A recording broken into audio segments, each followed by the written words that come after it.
No seats, no luggage, no bodies. Nothing but bricks and limestone. The official explanation is that the intense heat from the jet fuel vaporized the entire plane. Flight 77 had 2 Rolls-Royce engines made of steel and titanium alloy and weigh 6 tons each.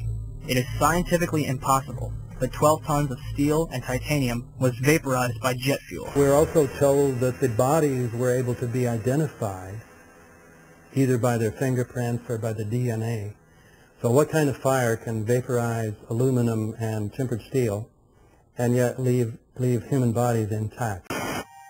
Pancake theory, according to which the fires, while not melting the steel, heated it up sufficiently to cause the floors weakened by the airplane strikes to break loose from the steel columns, and this started a chain reaction. So you would expect then from that theory, which is the official theory, to see a whole stack of floors piled up on top of each other and then a spindle of core columns standing too. The core of each of the twin towers consisted of 47 massive steel columns. If the floors had broken loose from them, these columns would have still been sticking up into the air 1,000 feet.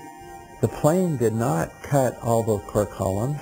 We designed the buildings to take the impact of the Boeing 707 hitting the building at any location. The building probably could sustain multiple impacts of jetliners.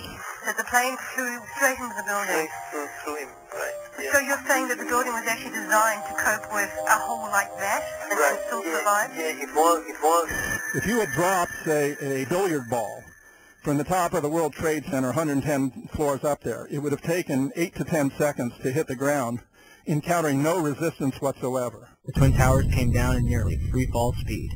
200,000 tons of steel shatters and explodes outwards over 500 feet. This means that floors shattered at an average rate of about 10 floors per second.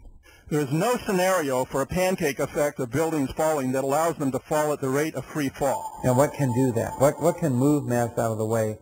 Explosives.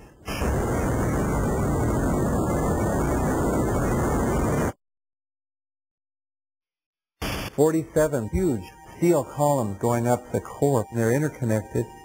How do you get them to fail simultaneously so the core disappears? It looks like those core columns were cut. The way we do this is by cutting the beam at an angle.